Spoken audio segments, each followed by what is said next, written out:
The last Thanksgiving. The rain hit my windshield like accusations, each drop exploding against the glass before the wipers swept them away into the darkness. Thanksgiving night in Chicago. Most people were home, digesting turkey and family drama, but here I was, cruising down Lakeshore Drive with my Uber app glowing green. The city looked different on holidays, emptier, but somehow more honest, like it had dropped its daytime mask. I'd been driving for 3 years now, ever since the factory closed and took my pension dreams with it.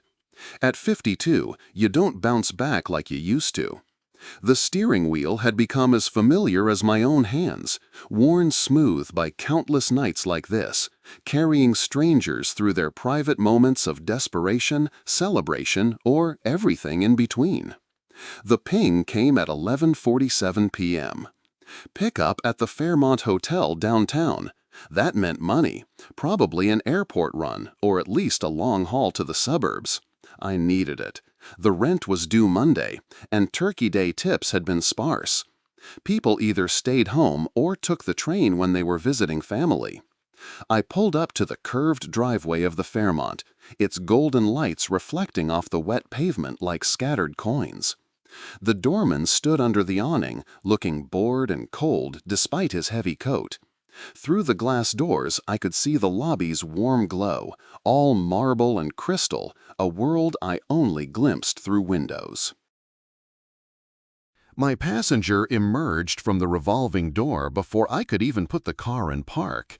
He was tall, maybe mid-60s, with silver hair that caught the hotel's lights. His overcoat looked expensive, wool, perfectly tailored, the kind of thing that cost more than I made in a month. But it was his hands that caught my attention first. They were shaking, barely perceptible tremors that he tried to hide by shoving them deep into his pockets. He slid into the back seat without a word, bringing with him the scent of expensive cologne mixed with something else, anxiety maybe, or fear. It's amazing how you learn to read people's emotions through smell when you've been doing this job long enough. "Good evening," I said, adjusting my rearview mirror to get a better look at him. "Where are we headed tonight?" "Winnetka," he said, his voice carefully controlled, but with an underlying tremor that matched his hands. 1247 Elm Street. I knew Winnetka, old money, lakefront mansions, the kind of place where people had servants and family crests. A good 40-minute drive from downtown, especially with holiday traffic. I pulled away from the hotel, merging into the sparse flow of cars heading north. "Thanksgiving dinner run a little late?" I asked, making conversation. It's part of the job, reading the passenger, knowing when to talk and when to stay quiet. This guy felt like he needed distraction. He was silent for a long moment, staring out the window at the city sliding past. When he finally spoke, his voice was barely above a whisper. He won't carve the turkey this year. The way he said it made my skin crawl. Not won't as in choosing not to, but won't as in couldn't, as in never again. I glanced in the rearview mirror and saw him staring at his shaking hands, which he'd pulled from his pockets and was holding in front of him like they belonged to someone else. I'm sorry," I said, not sure I'd heard him right. "My father," he continued, still staring at his hands. "He always carved the turkey. Every Thanksgiving for 63 years. Started when he was 18, just married to my mother. She'd cook it perfect, golden brown, and he'd stand at the head of the table with his carving knife, making a ceremony of it. The art of carving, he'd say, is in the respect you show the bird." We hit a red light, and I turned slightly in my seat to look at him directly. His face was pale in the streetlight, and there were tears tracking down his cheeks that he seemed unaware of. "He sounds like a good man," I said carefully. "The best," his voice cracked. "Raised 4 kids on a policeman's salary, never missed a game, never raised his hand to us.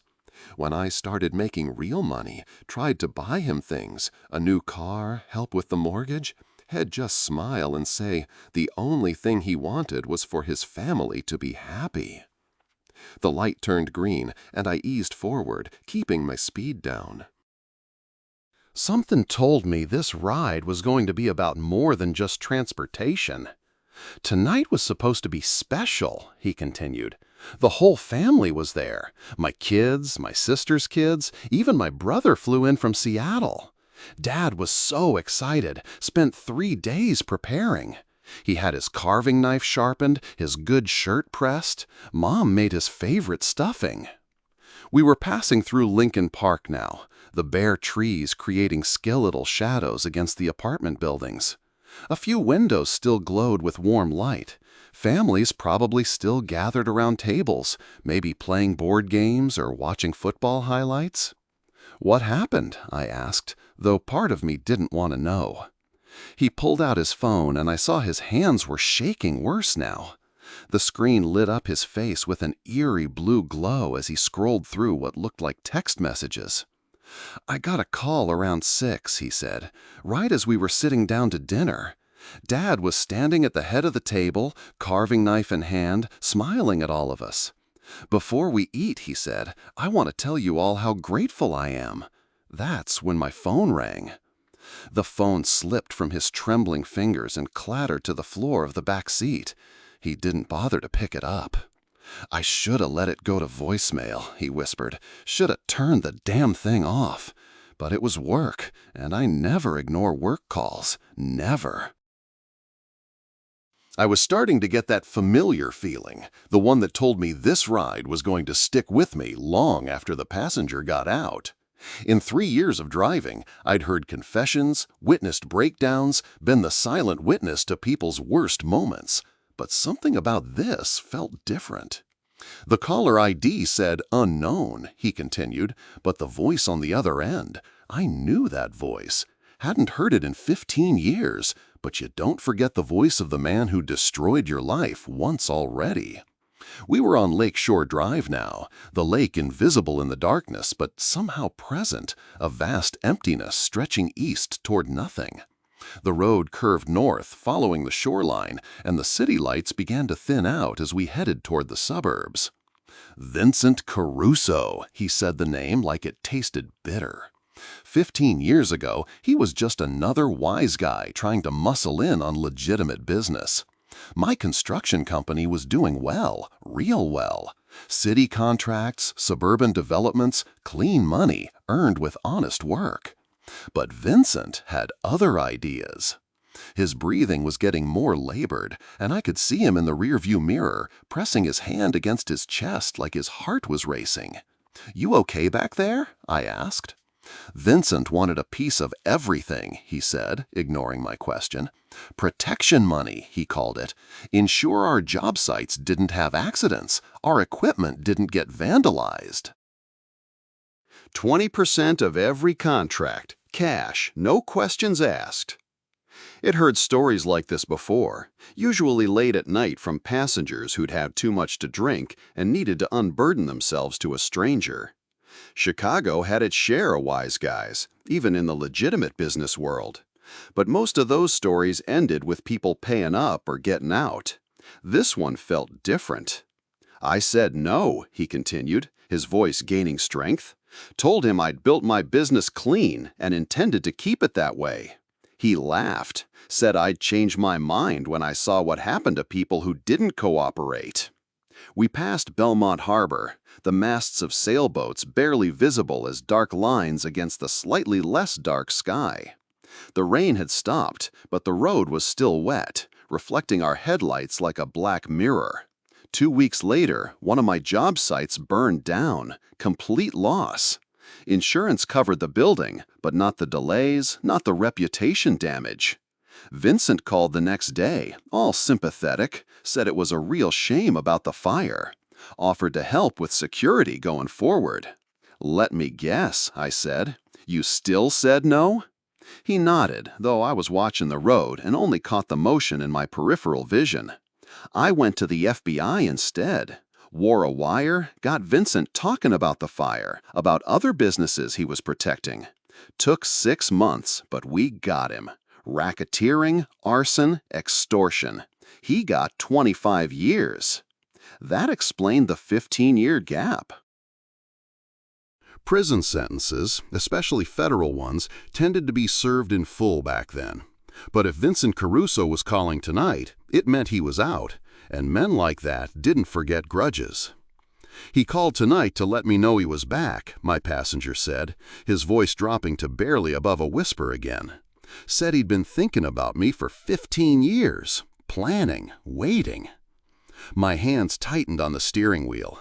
This was moving beyond a simple confession from a troubled passenger. This was starting to sound like something I didn't want to be in the middle of. "He knew I was at dinner," the passenger continued, "knew my family was there. Described my dad standing at the head of the table with the carving knife. Described what my mother was wearing, what my daughter's new baby looked like." Ice formed in my stomach. "He was watching you?" "Has been for weeks, apparently, learning our routines, our habits. He knows where my kids work, where they live. He knows my dad has a doctor's appointment Tuesday. My mother's bridge club meets every Wednesday at the community center. We were entering Evanston now. The neighborhood's getting more upscale, the houses larger and set back from the road behind perfectly manicured lawns. Even in the darkness, you could sense the money, the security systems, the assumption that bad things happen to other people in other places." "What did he want?" I asked, though I was starting to suspect I didn't want to know the answer. "Simple," he said, and for the first time since getting in the car, he almost smiled. It wasn't a pleasant expression. He's lost 15 years of earning potential because of me. Wants it back, with interest. $2 million cash by New Year's Day. "Jesus," I breathed. "That's not the worst part," he continued. $2 million I could probably manage. Liquidate the business, sell the house, cash in the retirement accounts. I'd be broke, but I'd be alive, and so would my family. But Vincent's not interested in just money anymore. 15 years in federal prison changes a man," he said. "Makes him think about what's really important. Revenge, respect, making sure everyone knows what happens when you cross Vincent Caruso." My phone buzzed with a text message. I glanced down at the screen mounted on my dashboard, expecting to see a message from Uber about a ride rating, or maybe my wife checking when I'd be home. Instead, I saw an unknown number and a message that made my blood turn to ice water.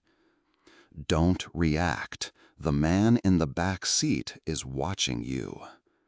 I forced myself to keep my eyes on the road, to maintain the same steady speed, the same relaxed posture. But my heart was hammering against my ribs, and I could feel sweat breaking out on my forehead despite the cool night air. How was this possible? Who was texting me? And more importantly, what did they mean about my passenger watching me? I risked a glance in the rearview mirror.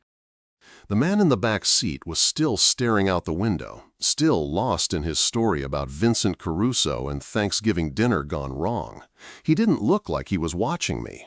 He looked like a broken man reliving the worst night of his life. But that text message, someone knew I was in this car, with this passenger, at this exact moment. Someone was watching us, watching me. My phone buzzed again. Another message from the same unknown number. "His real name isn't what he told you. Check his wallet when he gets out. Don't trust anything he said."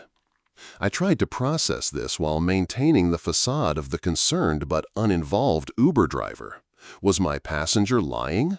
Was this whole story about Vincent Caruso and the Thanksgiving dinner some kind of elaborate setup? But why? What could he possibly want from an Uber driver? "You're very quiet," the passenger said, and I realized I'd been silent for several minutes while my mind raced. "Just listening," I managed to say. "That's a hell of a situation you're in." "It gets worse," he said, and I saw him lean forward slightly, putting his hands on the back of my seat. Those same shaking hands that had started this whole conversation. Vincent doesn't just want money. He wants me to understand what I cost him. 15 years of freedom. 15 years of watching his mother die while he was locked up. 15 years of missing his daughter's wedding, his grandson's birth. So what's he planning to do? He gave me a choice, the passenger said, his voice so quiet I had to strain to hear him over the sound of the engine. I can pay him the $2 million and spend the rest of my life looking over my shoulder, knowing he might change his mind and come after my family anyway. Or... He trailed off, but I could feel the weight of whatever came next hanging in the air between us. Or I can save him the trouble of hunting me down. Vincent suggested I take a drive tonight, after dinner, somewhere quiet, maybe by the lake. Make it look like an accident. Grief-stricken businessman, consumed by guilt over some imagined failure, drives his car into Lake Michigan on Thanksgiving night. The implications hit me like a physical blow. I was driving a suicidal passenger to his death. Worse, I might be an unwitting accomplice to what amounted to murder by coercion. And someone was watching us, someone who knew enough to warn me, but not enough to call the police. "That's why you're going to Winnetka?" I asked. To say goodbye," he finished. 1247 Elm Street is my childhood home. My parents still live there. I wanted to see it one more time, see the lights in the windows, remember what it felt like to be safe. My phone buzzed a third time. I couldn't look at it while driving, but the sound made my passenger look up. "Popular guy," he said, and there was something different in his voice now. Something that made the hair on the back of my neck stand up. "Just work stuff," I said, trying to keep my tone casual. "At midnight on Thanksgiving?" Before I could answer, my passenger reached forward and plucked my phone from its mount on the dashboard. I started to protest, but he was already reading the messages. "Don't react," he read aloud. "The man in the back seat is watching you." That's interesting. And this one, "His real name isn't what he told you. Check his wallet when he gets out. Don't trust anything he's said." He was quiet for a moment, and I could see him in the rear-view mirror studying my phone with what looked like genuine curiosity rather than anger. "You know what's funny about these messages?" he said finally. "What's that?" I asked, my mouth dry as sand. "They're absolutely right." The admission hung in the air like a knife blade, sharp and gleaming with possibility. I kept driving, but my hands were slick with sweat on the steering wheel, and every muscle in my body was coiled tight, ready to react to whatever came next. "My real name isn't what I told you," the man in the back seat continued, his voice completely different now. Gone was the broken, trembling tone of a man facing his last night on earth. In its place was something cold, calculating, almost amused. "Though I didn't actually tell you my name at all, did I? Clever way to avoid lying outright." He was right. In all his talk about Vincent Caruso and Thanksgiving dinner, he'd never actually introduced himself. It just assumed he was the victim in his own story. "Vincent Caruso is real," he continued, settling back into his seat with what looked like relief, as if dropping a heavy disguise. "Brilliant man, actually. Spent 15 years in federal prison, true enough, but not for the reasons I mentioned." My exit for Winnetka was coming up in about 2 miles. I could see the green sign reflecting in my headlights, but now I wasn't sure I wanted to get off the highway. Staying in motion, staying around other cars and witnesses, suddenly seemed like the safer option. "Vincent went to prison," he said, and I felt my stomach drop. "Killed a construction worker who wouldn't pay protection money. Beat him to death with his own hammer on a job site in Cicero. Very messy, very public, the kind of thing that makes the evening news." I glanced at my phone, still in his hands, willing it to buzz again with another message from whoever was watching us. But the screen stayed dark. "I was Vincent's lawyer," he continued. Young, ambitious, willing to take on clients other attorneys wouldn't touch. I thought I could get him off on a technicality, maybe manslaughter instead of first-degree murder. I was very good at finding technicalities back then. The pieces were starting to click together, forming a picture I didn't like at all. But Vincent was guilty, I said. Oh, absolutely. Guilty as sin. The evidence was overwhelming. Witness testimony, DNA, security camera footage from across the street. An airtight case. So when I realized I couldn't win in court, I found another way to serve my client's interests. You got him to flip, I said, understanding now. Turn state's evidence. Very good. Vincent gave up his entire organization in exchange for a reduced sentence. Names, dates, locations of bodies, financial records going back 20 years. The FBI called it the biggest organized crime bust in Chicago history. We were approaching the Winnetka exit now, the sign looming larger in the headlights. I had to make a decision, get off as originally planned, or keep driving north, maybe to Wisconsin, maybe until we ran out of gas, or one of us ran out of patience. Vincent got 25 years instead of life, the passenger continued. The other members of his crew got life sentences or worse. 2 of them were murdered in prison within the first year. Vincent lasted the full 15 years because he was smart enough to keep his mouth shut and strong enough to handle himself when talking wasn't enough. I took the exit, mainly because I couldn't think fast enough to do anything else. Sometimes the body makes decisions the mind isn't ready for. He got out 3 months ago, the passenger said as we descended the ramp into Winnetka's quiet, tree-lined streets. Spent his first week getting reacquainted with the outside world. His second week tracking down everyone who'd betrayed him. His third week making plans. Plans for revenge. Plans for justice, he'd say. Vincent's very particular about the distinction. We were in residential Winnetka now, passing houses that cost more than most people made in a decade. Even at midnight on Thanksgiving, some windows glowed with warm light. Families still gathered, still grateful, still safe in their assumption that the world's darkness would stay outside their perfectly manicured neighborhoods. The story about the construction company, the fire, the FBI wire, that was all true, he said. The only thing I changed was which side of the story I was on. I wasn't the businessman Vincent was trying to extort. I was the lawyer who convinced him to destroy his own organization to save his skin. My phone buzzed in his hands again. He glanced at the screen and smiled. Your mysterious informant is getting impatient, he said. Pull over now. Get out of the car. Run. Good advice, I said. Probably, but you're not going to take it, are you? He was right, and I wasn't entirely sure why. Maybe it was 3 years of dealing with every kind of human drama imaginable.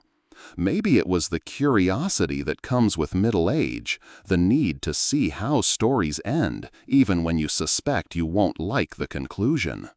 Or maybe it was just stubbornness, the same trait that had kept me driving nights instead of taking some minimum-wage retail job after the factory closed. Turn left at the next street, he said. I did, though every instinct told me not to. We were deep in residential territory now, the kind of neighborhood where people minded their own business and didn't ask too many questions about cars they didn't recognize. Vincent found me 6 weeks ago, he continued. Not hard to do. I never changed my name, never moved away. 15 years was enough time for me to convince myself I was safe, that Vincent had forgotten about me or died in prison or found some kind of peace. But he hadn't. Men like Vincent don't find peace. They find purpose, and I had given him 15 years to think about his purpose. We were passing through what looked like the neighborhood's commercial district, a few upscale shops, a coffee house, a small park with a gazebo that probably hosted summer concerts. All of it dark and closed for the holiday, but somehow still radiating the kind of prosperity that made it feel like a movie set rather than a real place where real people lived real lives. Vincent's approach was elegant, the passenger said. He didn't want to just kill me. Any street thug could do that. He wanted me to understand what I'd cost him, wanted me to experience the same kind of fear and helplessness he'd felt for 15 years. So he threatened your family? He did more than threaten them. He studied them, learned everything about their lives, their routines, their weaknesses. My daughter works at Northwestern Memorial, night shift in the ER. Vincent knows her schedule, knows which parking garage she uses, knows she stops at the same Starbucks every morning on her way home. The detail was chilling in its specificity. This wasn't a crime of passion or opportunity. This was methodical, calculated revenge. My son teaches high school in Oak Park, he continued, coaches the debate team. Vincent knows the kids' names, knows which ones stay after school for extra help, knows my son sometimes drives students home when their parents can't pick them up. Turn right here, he said, and I did, following his directions deeper into the maze of Winnetka's residential streets. Vincent gave me a choice, just like I said before, $2 million or a drive into Lake Michigan. But what I didn't mention was the timeline. The money was due tomorrow, Black Friday. Vincent thought that was poetic justice, turning the biggest shopping day of the year into my payday. And if you don't pay? My daughter gets carjacked leaving the hospital Saturday morning. My son's car breaks down on a lonely stretch of road Sunday night. My father, who really did carve the turkey tonight and really does have hands that shake, slips and falls down the stairs of his own house Monday afternoon. But you don't have $2 million. No, I don't. I'm a has-been lawyer who spends most of his time handling DUIs and minor civil cases. I've got maybe $200,000 in assets if I liquidate everything, not nearly enough to buy Vincent's forgiveness. We were pulling into what looked like a cul-de-sac now, a circle of expensive houses arranged around a small park. Most of the houses were dark, their owners asleep after turkey and football and family arguments. But one house at the end of the circle still had lights on, warm yellow light spilling from first-floor windows onto a perfectly maintained lawn. 124-7 Elm Street, he said, my parents' house. They're probably still up, wondering where I disappeared to after that phone call during dinner. I pulled up to the curb across from the house and put the car in park. The house was a colonial, probably built in the 1940s, but updated over the decades with careful attention to maintaining its original character. A small American flag hung from a bracket beside the front door, and I could see the blue flicker of a television through one of the windows. They think I stepped outside to take a work call and never came back, he said. My mother probably packed up a plate for me, put it in the refrigerator with a note about heating it up when I got home. You could still go back, I said. Walk up to that door, tell them you got held up, eat your cold turkey and stuffing. And then what? Wait for Vincent to start killing them one by one? My father's 78 years old. My mother's 75. They don't deserve to spend their final years looking over their shoulders because of choices I made 3 decades ago. My phone buzzed again in his hands. This time he didn't bother reading the message aloud, just glanced at it and shook his head. Your friend is persistent, he said, wants you to get out of the car and call the police. Maybe that's not a bad idea. And tell them what? That a passenger told me a story about maybe committing suicide? That someone's sending anonymous text messages to my Uber driver? The police have real crimes to worry about, especially on a holiday night. He was probably right. Without evidence of an actual crime being committed or about to be committed, the police would take a report and file it away. And by the time they realized it was serious, Vincent Caruso would have already started keeping his promises. Besides, he continued, Vincent's not stupid. He spent 15 years learning how the system works from the inside. He knows how to stay one step ahead of law enforcement, how to make accidents look accidental and coincidences look coincidental. So what's your plan? I told you, drive to the lake, make it look like an accident. Vincent gets his revenge, my family stays safe. It's the only logical solution to an impossible problem. That's not a solution, I said. That's surrender. Sometimes surrender is the bravest choice available.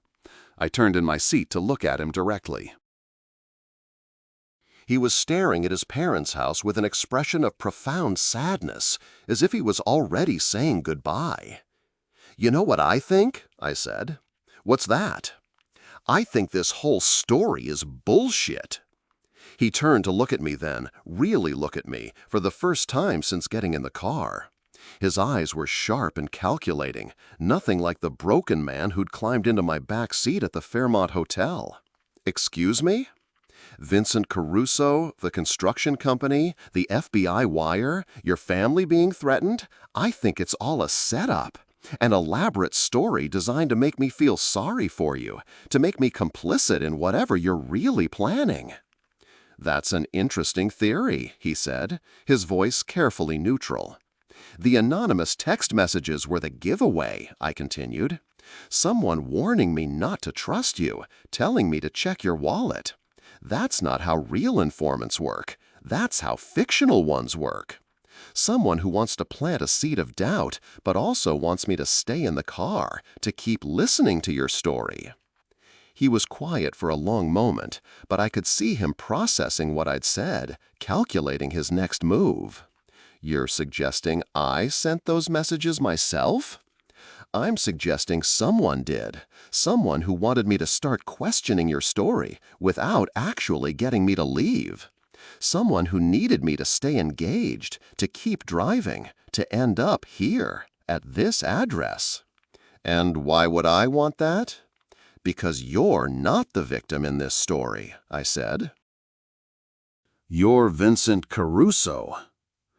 The silence stretched between us like a tightrope, taut and dangerous.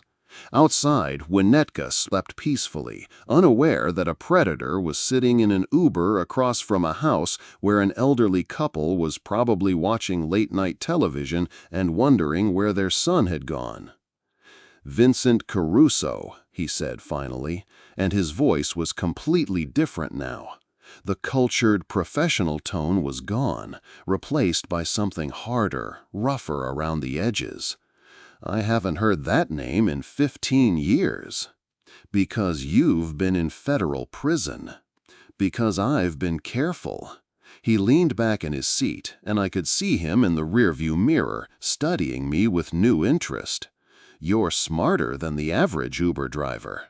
"I'm smarter than the average anything, which is why I'm sitting here talking to you instead of running." "Running would be smarter." "Maybe, but I'm curious about what happens next." He pulled out a different phone, not my phone, which was still sitting in his lap, but a second device I hadn't noticed before. With practiced movements, he sent a quick text message and then put the phone away. "You want to know what happens next?" he said.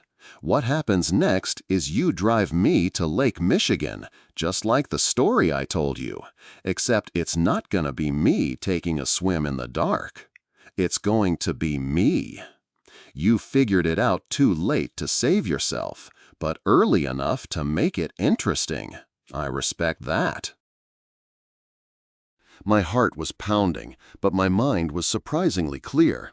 3 years of driving nights in Chicago had taught me a lot about human nature, about reading people, about staying calm when everything was falling apart. This wasn't my first dangerous passenger, just the most creative one. "Let me guess how this really works," I said. "You get out of prison 3 months ago after 15 years for something much worse than what you told me. Murder, probably, or close to it. You've got a list of people who wronged you, people you want to settle scores with."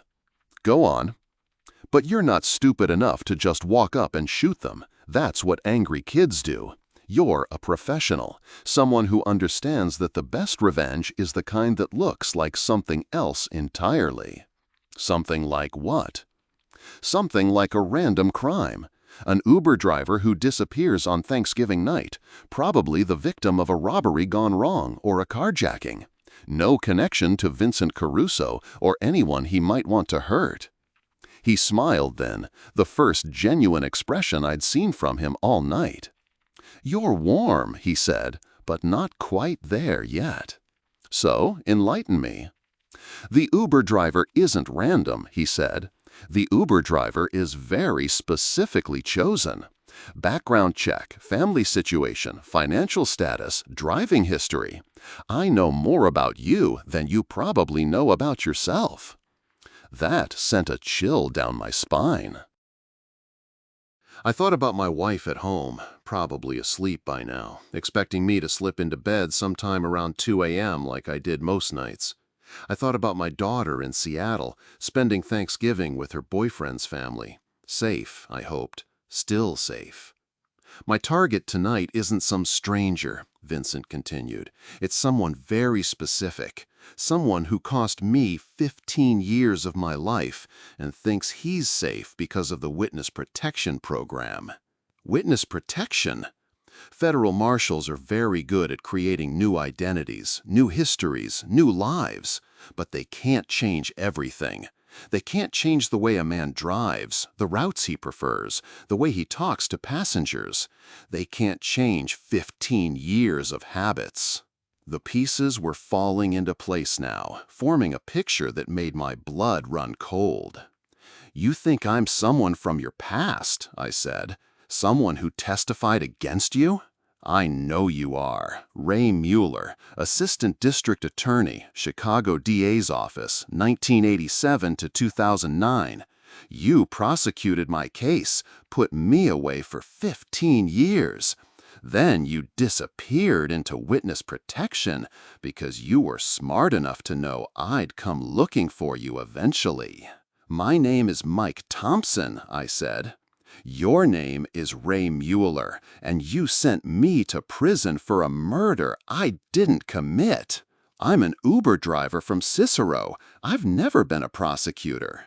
You're an Uber driver from Cicero because that's what the federal marshals created for you after you left Chicago." New name, new identity, new job history. They probably told you driving was perfect cover. Anonymous, mobile, no long-term relationships with coworkers or customers. He was wrong, but his certainty was unshakable. Vincent Caruso had spent 15 years in prison nursing a grudge against the prosecutor who had put him there, and he'd convinced himself that I was that man. The fact that I wasn't Ray Mueller didn't matter. In Vincent's mind, justice was finally within reach. "The murder you didn't commit," I said. "Tell me about it." "Construction worker named Jimmy Torino. Beat to death on a job site in Cicero, November 15, 1994. The police found my fingerprints on the murder weapon. Witnesses who said they saw me arguing with Jimmy the week before. But you didn't do it. I was in Detroit that night, meeting with potential investors for a legitimate business venture. Casino security cameras showed me at the blackjack tables from 10 p.m. until 3 a.m. But somehow, Ray Mueller convinced a jury that the timestamps were wrong, that I'd driven back to Chicago, committed murder, and returned to Detroit all in the same night. That's impossible. That's what I said. But Ray Mueller was very persuasive. Young, ambitious, willing to bend the truth to get a conviction. He painted me as a career criminal who'd finally graduated to murder, and the jury bought it. My phone buzzed again in his lap. This time he answered it. "Yes," he said, "I've got him. We're at the house now." A pause while he listened to whoever was on the other end. No, he figured it out, but not soon enough. Ray Mueller always was too smart for his own good. Another pause. 20 minutes. Have the boat ready. He ended the call and looked at me with something that might have been respect. "My associates are waiting for us at Belmont Harbor," he said. "Quick trip out into Lake Michigan, about 5 miles from shore. Deep water, strong currents. They'll find your car in the morning, but they'll never find you." And that gives you justice? It gives me closure. 15 years is a long time to think about what you want to say to someone who destroyed your life. I've imagined this conversation 1,000 times. Except I'm not Ray Mueller. Vincent was staring at me intently, searching my face for something I didn't have to give him. I could see the desperation beneath his certainty, the need to believe that 15 years of planning and hatred were about to pay off. "Start the car," he said. "We're going back to the city." I turned the key, and the engine came to life. But instead of putting it in drive, I turned to face him completely. "Vincent," I said, "I need to tell you something about Ray Mueller." "What about him?" "He's dead." The words hung in the air like a death sentence. Vincent's face went through a series of expressions: surprise, disbelief, rage, before settling into something cold and calculating. "You're lying. Ray Mueller died 3 years ago. Cancer." "I should know. I went to his funeral." "Bullshit. Pancreatic cancer, stage 4. He lasted about 6 months after diagnosis. The funeral was at St. Mary's in Oak Park. His wife spoke about his dedication to justice, how he never forgot the victims in the cases he prosecuted. If Ray Mueller is dead, then who the hell are you?" "I'm exactly who I said I was. Mike Thompson, unemployed factory worker turned Uber driver. I live in a 2-bedroom apartment in Cicero with my wife of 23 years. My daughter lives in Seattle. My son died in Afghanistan in 2019. The last detail seemed to hit him like a physical blow. Whatever research had done on Ray Mueller's background, it apparently didn't include a dead son. "You're lying," he said again, but with less conviction. "My son's name was David Thompson, Marine Corps, 2nd deployment to Helmand Province, IED on a supply run, 3 weeks before he was supposed to come home. I've got his Purple Heart on my dresser and his picture on my dashboard." I pointed to the small photo mounted next to my phone holder. Even in the darkness, the outline of a young man in military dress uniform was visible. That could be anyone's kid. David Michael Thompson, born February 14, 1994. Enlisted June 2012, right out of high school. Wanted to serve his country before starting college. He was going to study engineering, maybe work for NASA someday. Vincent was quiet for a long moment, studying the photograph, processing information that didn't fit his carefully constructed narrative. "If you're not Ray Mueller," he said finally, "then this whole thing is based on a mistake. You've been planning revenge against a dead man, and you've picked the wrong guy to take it out on. But the research, the background checks, everything matched." "What everything? What exactly made you think I was Ray Mueller?" Vincent pulled out his phone and scrolled through what looked like a series of notes and photographs. "Age range is right, early 50s. Physical build matches old photos. Lives in the same general area where Mueller disappeared from witness protection. That describes about 50,000 men in Chicagoland. You drive nights, stay mobile, avoid forming relationships with passengers. Classic behavior for someone trying to stay hidden.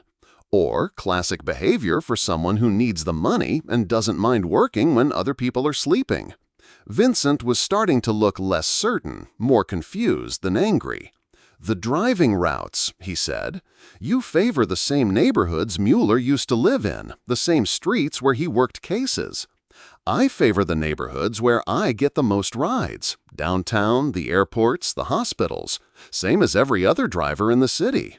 But the way you talk to passengers, the way you ask questions, very lawyer-like, very interrogational." "I ask questions because that's part of the job. People get in my car, they want to talk. I listen. It's not rocket science." Vincent was scrolling through his phone more frantically now, as if he could find some piece of evidence that would prove his theory correct. "There has to be something," he muttered. 15 years of planning, 15 years of waiting. For what? To kill an innocent man who happened to fit your profile? To get justice for what Ray Mueller did to me. Ray Mueller got you justice, I said. You were convicted by a jury of your peers based on evidence presented in a court of law. That's how the system works. The system failed. Vincent's voice rose for the first time since getting in the car. I spent 15 years in federal prison for a murder I didn't commit. 15 years of my life stolen because a prosecutor was more interested in conviction rates than finding the truth. So, who really killed Jimmy Torino? The question seemed to deflate him. He slumped back in his seat, suddenly looking every one of his 60-plus years. I don't know, he admitted. I always assumed it was someone trying to frame me, maybe a rival crew looking to eliminate competition. But after 15 years, everyone who might have known is dead or disappeared. Did you ever try to find out? While you were in prison, did you investigate? What was the point? I was already convicted. Even if I could prove my innocence, the system doesn't like to admit it made mistakes. Easier to let sleeping dogs lie. We sat in silence for a moment, the weight of 15 years of misdirected anger settling between us like a physical presence. "Vincent," I said carefully, "what if I could help you find out what really happened to Jimmy Torino?" He looked up sharply. "What do you mean?" "I mean, what if we could find the real killer? What if we could prove you were innocent? After 15 years, the evidence is gone. Witnesses are dead or scattered. It's impossible." "Maybe, but what if it isn't? What if there's still something out there, some piece of the puzzle that nobody ever looked at? Why would you want to help me? I was about to kill you." "Because I believe you," I said, surprising myself with the truth of it. "I believe you didn't kill Jimmy Torino. And because 15 years of someone's life is worth more than a night of being scared." Vincent was quiet for a long time, staring at the house across the street where an innocent family slept peacefully, unaware that a man they'd never met had been planning to use their home as the starting point for a murder.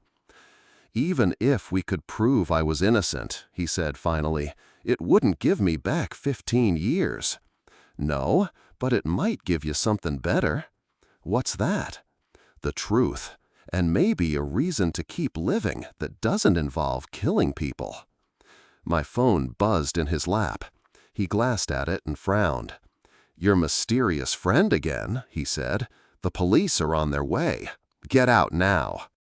"You didn't call the police," I said. "No, I didn't." "So who did?" Before he could answer, I saw headlights turning onto Elm Street. Not the slow, careful approach of a patrol car, but the quick, purposeful movement of someone who knew exactly where they were going. "My associates," Vincent said grimly. "They were supposed to wait at the harbor." "Associates?" "2 men I hired to help with tonight's project. Ex-cons, like me. They don't ask questions, and they don't leave witnesses." The car was getting closer, and I could see it was a dark SUV with tinted windows. As it approached, it slowed down and pulled up behind us, effectively blocking our exit. "Vincent," I said, "I don't think those are your associates." The SUV sat behind us like a predator, its headlights creating long shadows that stretched across the peaceful street. Through my rearview mirror, I could see 2 figures in the front seats, but the tinted windows made it impossible to identify them. "If they're not your people," I said quietly, "then who are they?"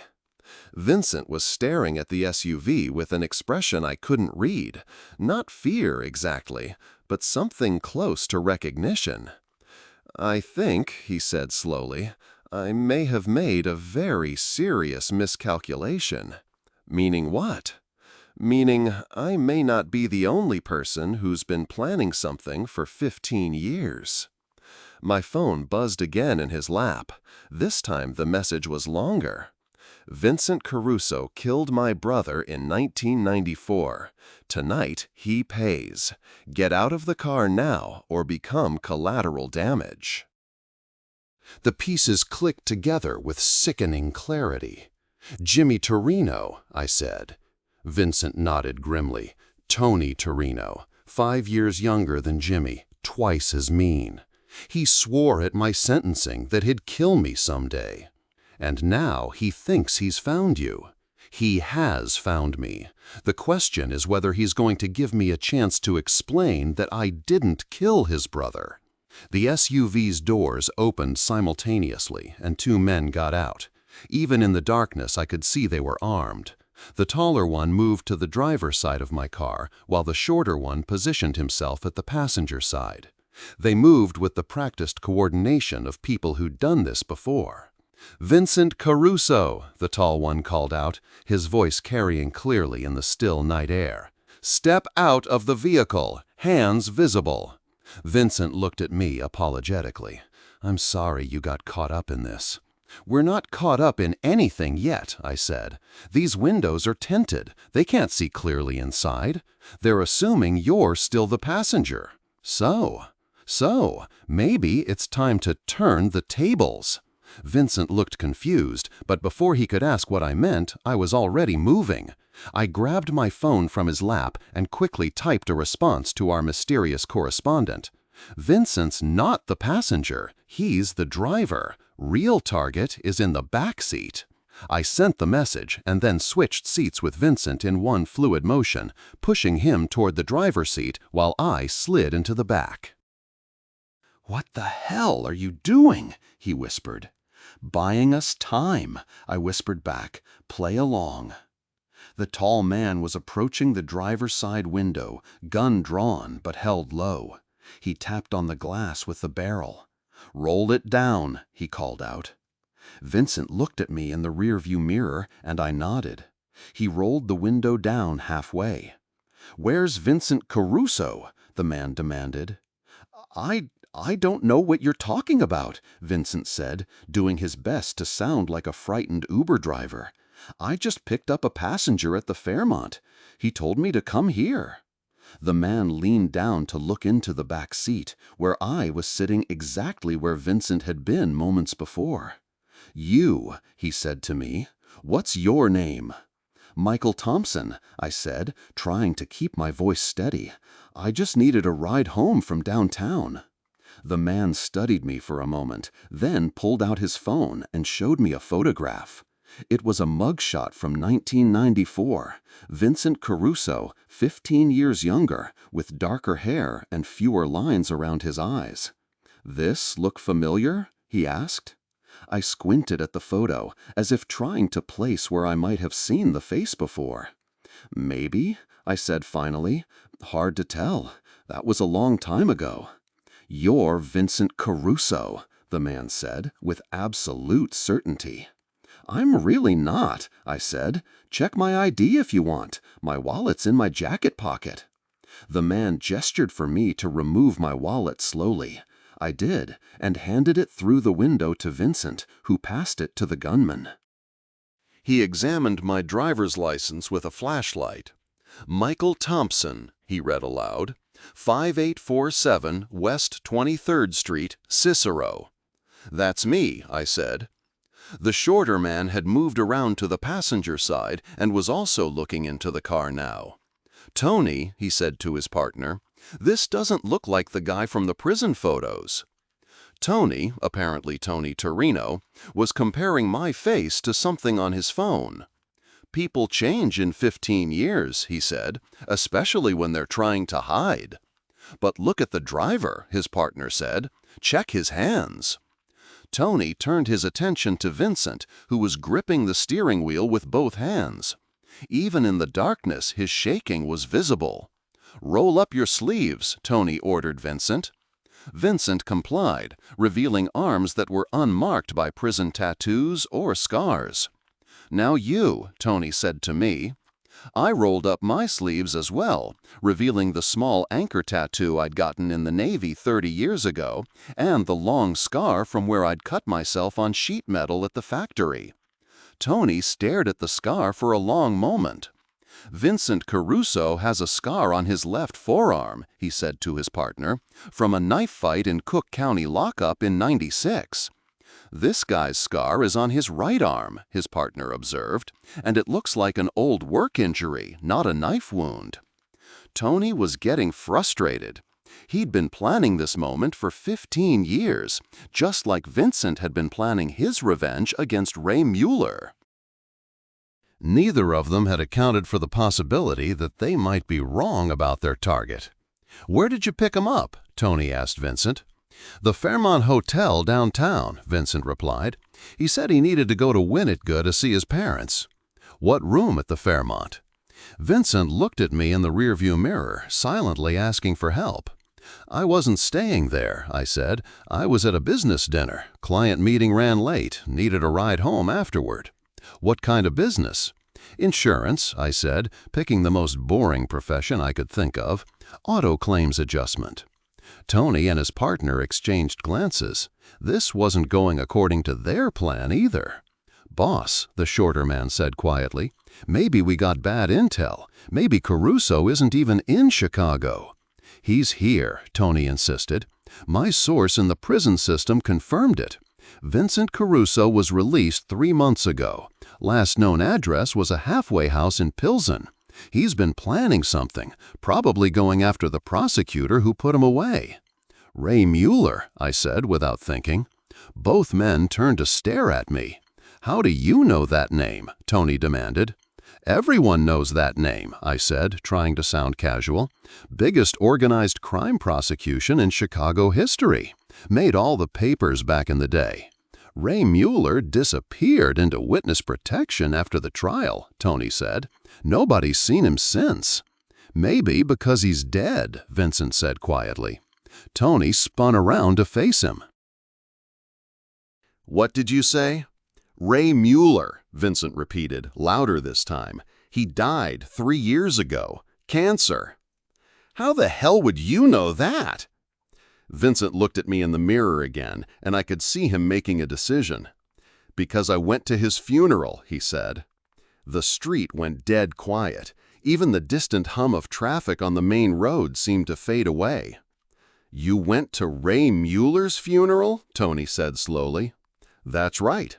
Why would an Uber driver go to a prosecutor's funeral?" Vincent took a deep breath. "Because I'm not an Uber driver. I'm Vincent Caruso." Tony's gun came up so fast I barely saw it move. His partner drew his weapon as well, both of them now aimed at Vincent through the open driver's side window. "I fucking knew it," Tony snarled. "You killed my brother, you son of a bitch." "No," Vincent said calmly. "I didn't, but I know who did." The guns remained trained on Vincent, but something in his voice made both men hesitate. "You've got 30 seconds, Tony said, "and this better be good." "Your brother Jimmy was killed by Ray Mueller," Vincent said. Tony's face twisted with disbelief. "Bullshit! Mueller was the prosecutor. He put you away for Jimmy's murder." "Mueller was dirty," Vincent continued, his voice steady despite the weapons pointed at him. "He was taking money from my competitors, other crews who wanted me out of the way. Jimmy found out about it." "Jimmy was a construction worker," Tony protested. "He didn't know anything about organized crime." Jimmy worked construction, but he also did side jobs. Security, muscle work, keeping an eye on things for people who paid him. One of those people was me. Tony's partner was looking confused. "Boss, if this is true—" "It's not true," Tony cut him off. "This is just another lie from a lying piece of shit who killed my brother." "Jimmy was supposed to meet me the night he died," Vincent said. He'd been watching Mueller for 3 weeks, documenting meetings, taking pictures, recording conversations.